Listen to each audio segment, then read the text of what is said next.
In the empires of the night, every king's reign is a fleeting moment between one war and the next.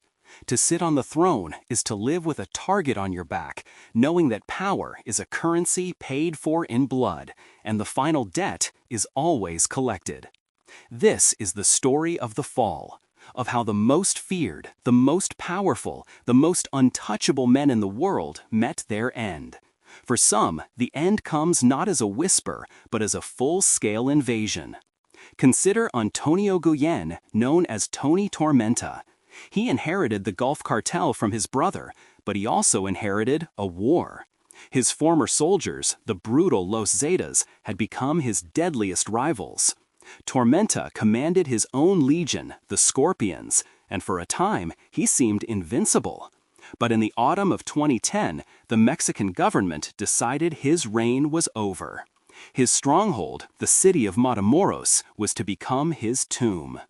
On November 5th, the city awoke to the sound of war. Over 600 Marines, backed by helicopters and armor, sealed the downtown core. The city went dark. Cell service died. For hours, Matamoros was a maze of terror. Cartel sicarios used city buses as barricades. Snipers nested on rooftops, and the air cracked with the explosion of over 300 grenades. By afternoon, the Marines had found him. Cornered in a downtown building, Tony Tormenta made his last stand. Helicopter gunships rained fire from above as soldiers stormed the gates. When the smoke cleared, the storm had passed. Tony Tormenta was dead. This was the new face of the hunt, overwhelming, inescapable force. A lesson Arturo Beltran Leyva, the boss of bosses, would learn too late. Once a partner to El Chapo, betrayal had turned them into bitter enemies. Arturo carved out his own empire with breathtaking brutality, believing himself untouchable. In December 2009, he threw a lavish Christmas party, a celebration of his power. But the Mexican Navy crashed the festivities. Arturo slipped away, but his luck had run out. 5 days later, intelligence pinpointed his final hiding place. This time, there would be no escape. 200 Marines, tanks, and helicopters descended on a single luxury apartment. For 90 minutes, the building was a fortress under siege. Grenades rained down from the windows, but the Marines rappelled from the sky, storming the stronghold from above and below. When the guns fell silent, the boss of bosses was dead. But his death only sowed more hate. In a final, chilling act of vengeance, his men hunted down and murdered the family of the one Marine who died in the raid, a gruesome message written in blood.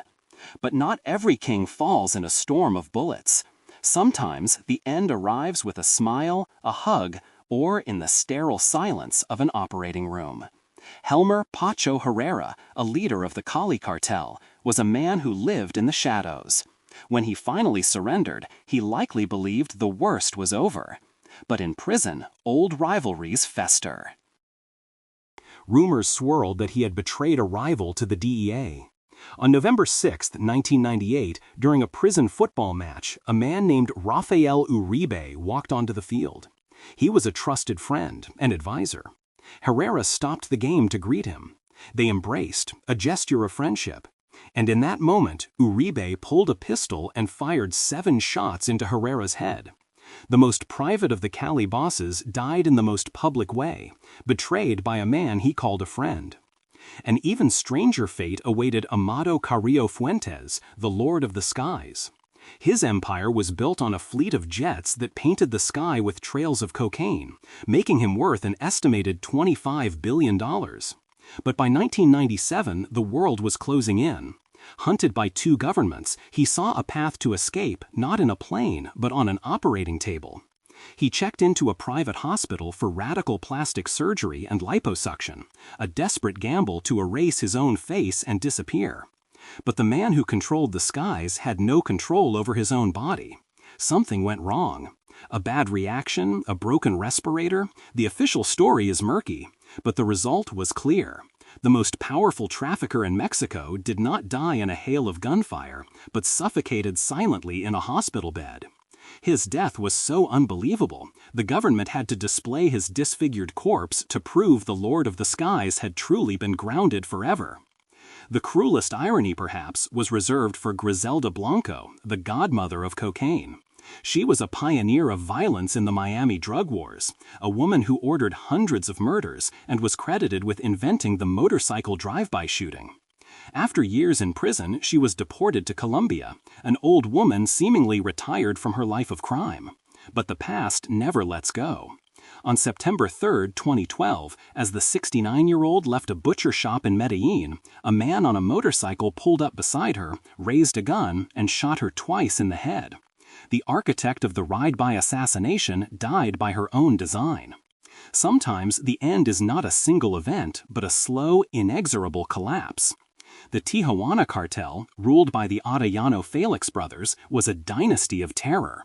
Ramon, the enforcer, was so ruthless he landed on the FBI's 10 most wanted list. His end came during a routine traffic stop in 2002. When an officer pulled him over, Ramon drew his weapon. He shot the officer twice, but as the policeman fell, he fired back, a single fatal shot to Ramon's head. Years later, his older brother, Francisco Rafael, long retired, celebrated his 64th birthday. The party was full of VIPs. Then, a man dressed as a clown walked in. He got close, pulled a pistol, and executed the old patriarch in front of his family and friends. The dynasty was drowning in its own blood. Even the most fearsome figures can see their legacies desecrated. Heriberto Lascano, founder of the hyper-violent Los Zetas, was a ghost, a former soldier who built a paramilitary cartel.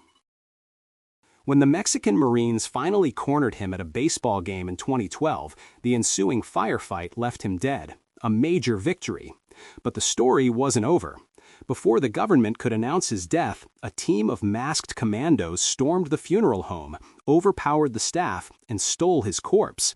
In the culture of the Zetas, no man was left behind, not even in death.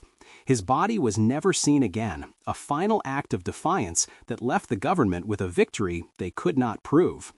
But all these stories unfold in the shadow of one man, the man who defined the role of the modern drug lord, Pablo Escobar. By December 2, 1993, his empire was in ruins. He was a ghost, hunted by the Colombian government, the DEA, and his rivals in the Cali cartel. His own terror tactics, like bombing a civilian airliner, had turned the entire world against him. His fatal mistake was a simple, human one. He called his son. That call, traced by American technology, was his death warrant.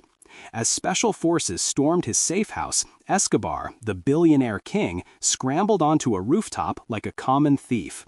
A brief, desperate gunfight erupted against the Medellin skyline. Bullets tore into his body, but the final, decisive shot to the head ended the reign of the king of cocaine. Whether it was a policeman's bullet or his own is a debate that still lingers. But it didn't matter. The king was dead. The fall of these titans did not bring peace. It created a vacuum.